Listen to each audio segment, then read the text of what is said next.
Welcome to this edition of the $1 Million Mastermind Podcast. This is where we pick the brains of high achievers from all walks of life and get their hard-earned, real-world insights on winning. I'm your host, Larry Weidel.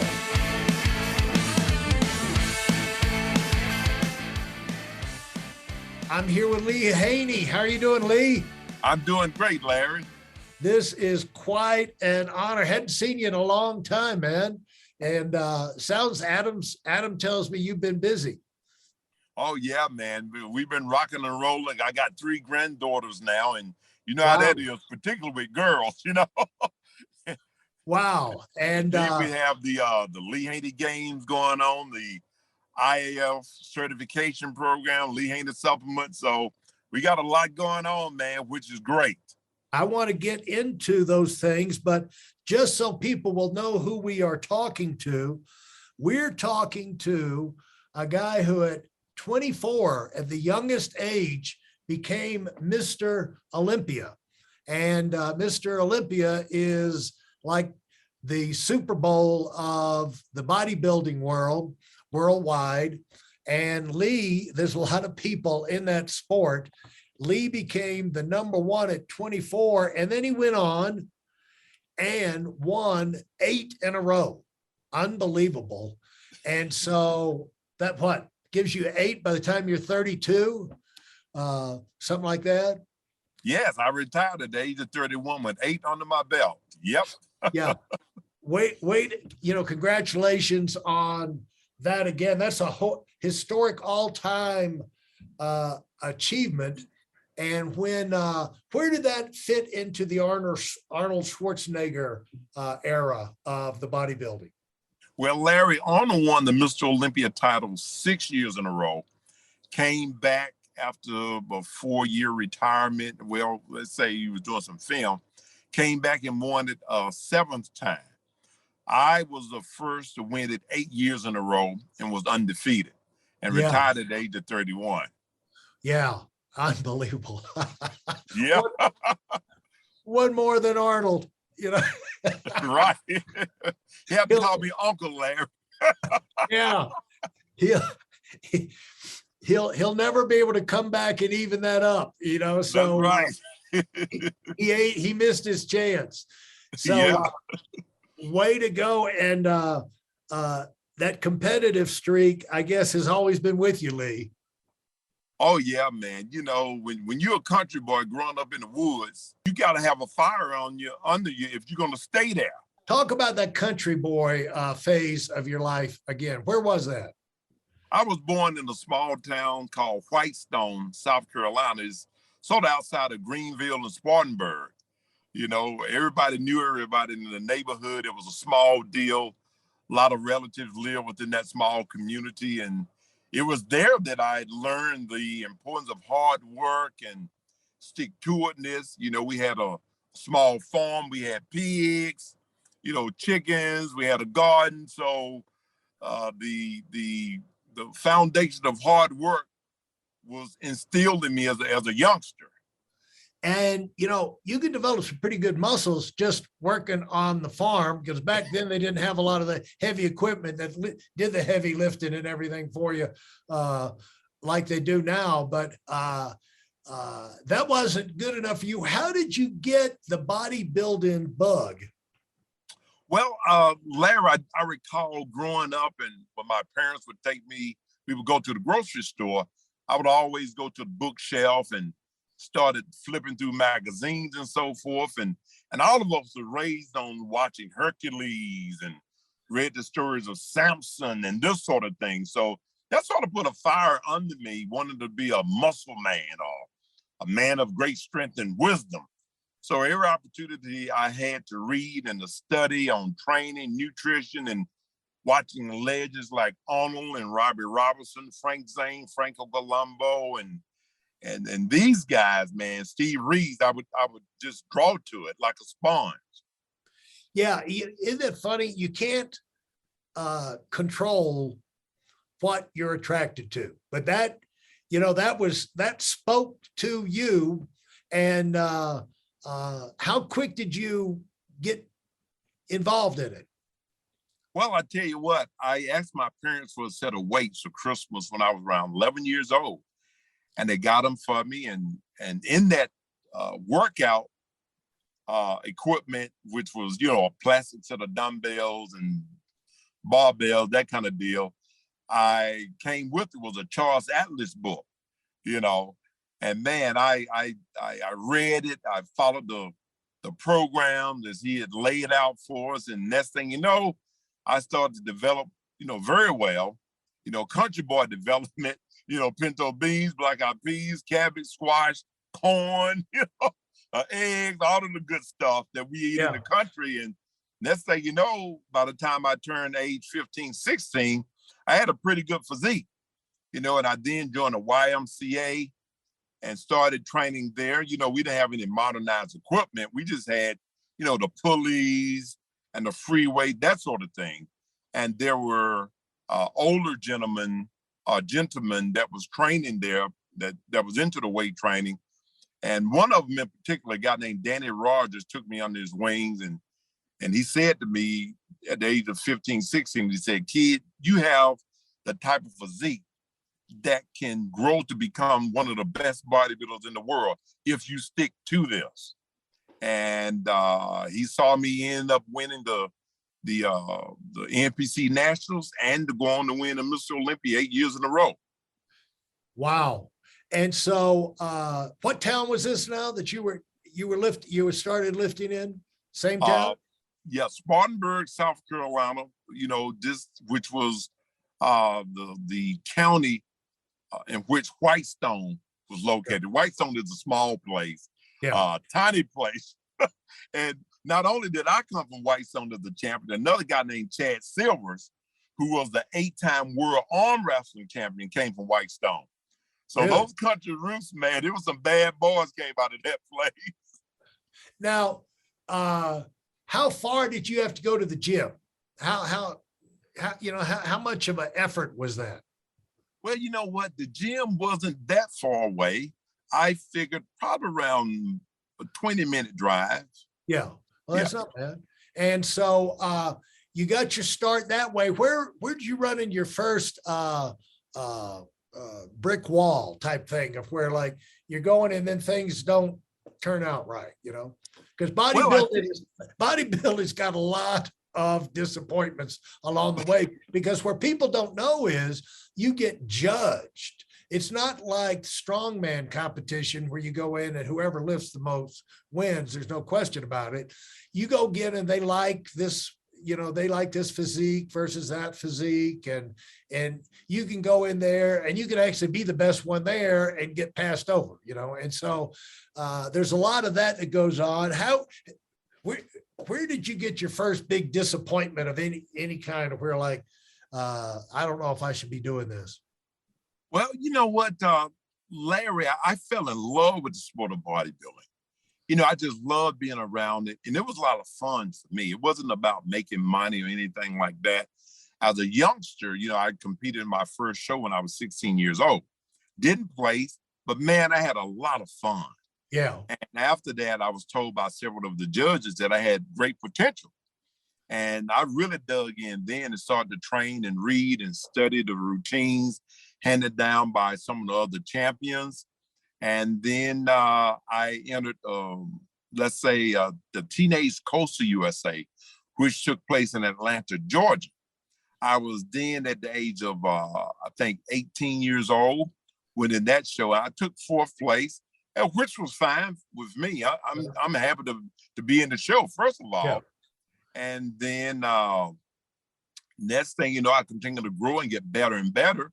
So I then entered what is called the Mr. Palmetto, which took place in Greenville. And I was still at the age of 18, you know, near 19. And in that show, I beat guys who was 30 and 40 years old.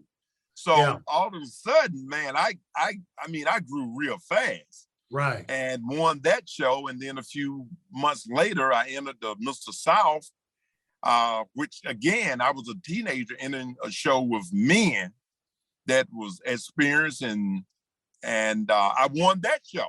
Right. So that said to me as a teenager, if you're able to beat men that's seasoned physical wise, then you may be on the way. And the next thing you know, you had the Teenage America coming up in Detroit, Michigan in 1979.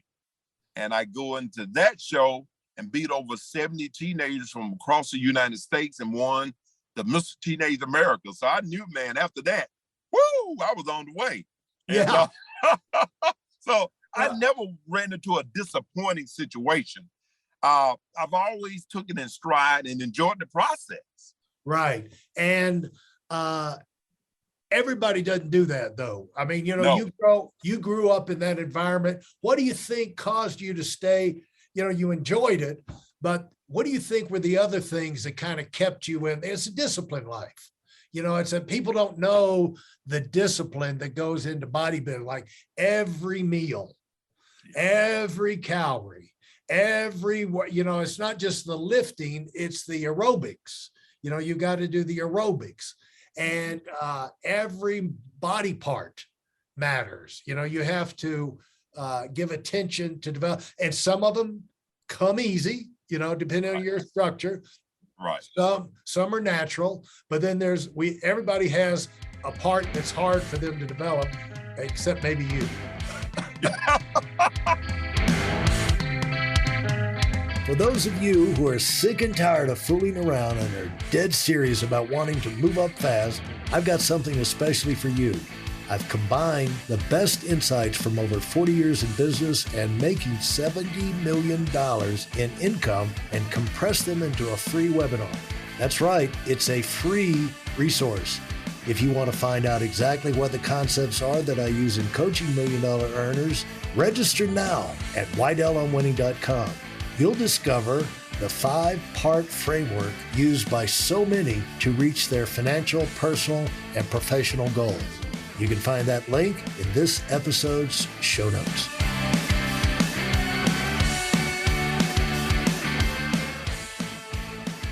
Well, you know what, Larry? I was part of the routines, as I said, that was handed down by some of the icons in the sport. Yeah. And my body it grew rapidly and easy.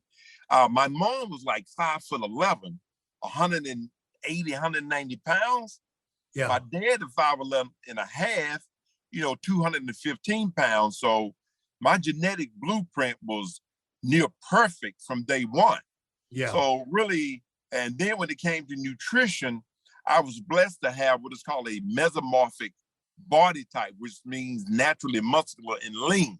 Yeah. So man, dieting was never a hard thing for me. What was for me and was beneficial is that I could eat about anything and get away with it. You know, so I didn't have to eat you were like young. a bird, You know, you were like a horse. You were a teenager too. You know what I'm saying? Yeah, I was a teenager. Yeah.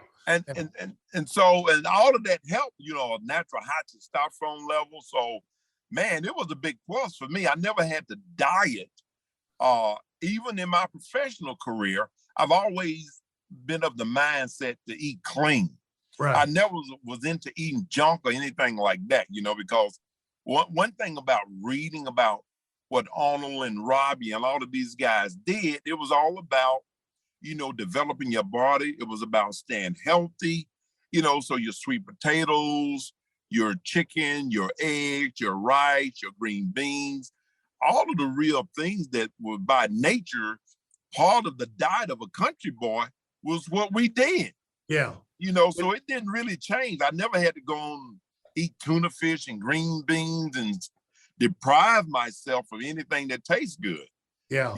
So that was never, ever a problem for me. I never had to eat like a bird because I was never a person that carried a lot of body fat.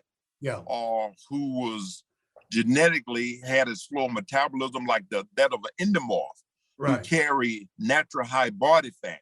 Yeah. You had to watch what they ate. If you look at the era of Arnold and Lou Ferrigno, these guys always trained up for a show. They never trained down. They never had to lose body fat and get down to contest weight. Yeah. They would eat more as they trained harder to get ready for the show and actually got bigger. Yeah. So I was given the same genetic blueprint and followed a program very similar to what they did. Well, the thing is that, as people are listening to this, hopefully youngsters are listening to it, is if you can lock in, the earlier you can lock in to what you're going to be doing the rest of your life. And really, if you look at everybody as young, you know, whatever your age is, you're young compared to the rest of your life. You know, if you're 40 years old, you're a teenager, compared to the rest of your life, you're young right now. You're as young as you're going to be. And yeah, that's right. And if you look at the rest of your life, you know, if you're not locked in, not happy and excited about what you're doing, you feel like there's something else, the quicker you can lock into a program and you can duplicate, you know, this is the pattern of success. Right. Mm-hmm. Or you hit it right on the nail, Larry. You hit it right on the nail. And you know, go ahead. And everybody that I've been, you know, some of my associates and people I've been around, from Steve Harvey, I trained Steve Harvey. I've trained Evander Hollifield. I've worked with Tyler Perry. But then beyond that, the guy who started European Health Spa, a guy named Ken Melvin, Ron Hemmelgarden, you know, Bob Rice of Rice University. A lot of these people that has been extremely successful in what they do, they lock in early. They have the plan A. They never have a plan B. It's A until I get it right. How can I polish A to make it better than what it is? And I found that to be the key to being successful. You know, I'm not competing anymore, but I'm still with plan A by, you know, training other athletes, training myself, developing a supplement business around what I do and where I come from, developing a personal training organization around what I do and where I came from. So I'm still doing my plan A, but in different ways now. So that's always, if you know, I watch those patterns of successful people, that's what they do. They stay with A and they make A better and better and better. Now, talk about, if we're going to kind of summarize this for people, early on, the things that, you know, it's nice to have the support around you, but, you know, everything that's good, some people just find a way to screw it up. You know, like they'll have the good family, but then they'll rebel against the family. You know, they'll have the, you know, the good values and all, they'll rebel against that. They have the advantages and they rebel against it, you know, and it's usually because they haven't found what they're supposed to do with their life. You know, that's why I encourage people, you know, to do what you feel is inside you to do, because you're going to have to lock in again with that plan A, and you got to keep yourself on it. Nobody's going to be, you know, nobody can supervise you 24 hours a day. You know, some people, you had advantages and you took advantage of them. But right. I mentioned earlier, you stayed on track. You went through those things. You enjoyed it. You grew, but not everybody who gets on that track stays on that. And you've seen a lot of people fall out. You probably noticed it from the beginning. What do you notice about people like that? That right from the beginning, they don't give, you know, one way of saying it is they don't stay with it. They don't give a chance for their efforts to compound and multiply. They don't give themselves a chance to be successful. You know, talk about that. Well, you know, Larry, some people, it has to do a lot with, you know, I've seen guys that was gifted, yeah, who had some of the best physiques. I mean, I know one guy in particular, I'm not going to call his name. He passed right. not long ago, but this young man was a real live He-Man. He had one of the most beautiful physiques, and I kept my eyes on him because I knew if there were ever a fire lit under him, he would give me a run for my money. But his work ethic just wasn't as strong. You know, I've actually worked out with him in the gym before, and we would train, and he said, well, I don't need to do that because, you know, I've already have that. And he had that kind of attitude. Sometimes being over physically gifted in our sport can make you lazy, whereby, you know, country boy, you know, my dad was a long distance trucker. My mom only had a second grade. It was instilled in me real early. Son, whatever you do, you got to do your best. Don't have but do anything. Do your very best. And no man is better than you. Each man put his pants on one leg at a time. That Yeah. was my daddy speaking to me and speaking into me when I was a youngster. And my mom would fall over there and said, son, you put God first in your life and it'll take you around the world. Do your very best at whatever you set your hand to do. And those principles nurtured me in such a way that, man, I wasn't going to take anything laying down. It was going to be to the last breath. And what I found, all great athletes, the one that would go on to greatness, had a similar attitude. Yeah, you hear that with Michael Jordan.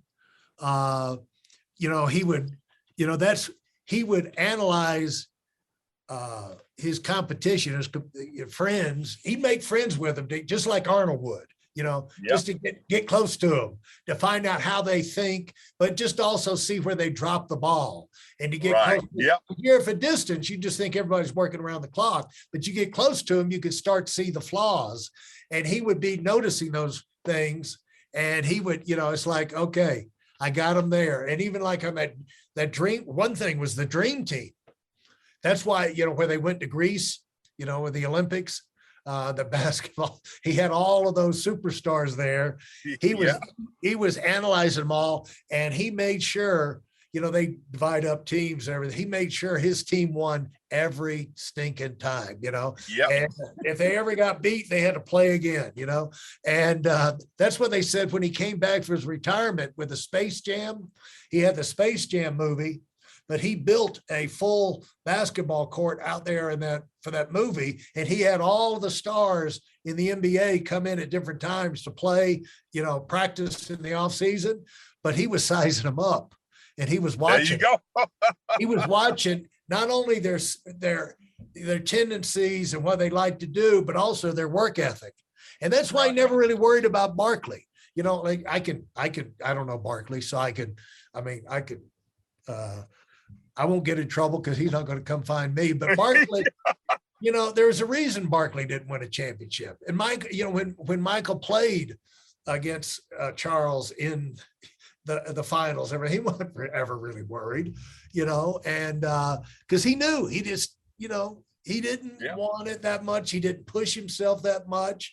In fact, he would try and soften him up by he'd have him over for dinner, even during the finals. He'd have him over for dinner, this, that, and the other.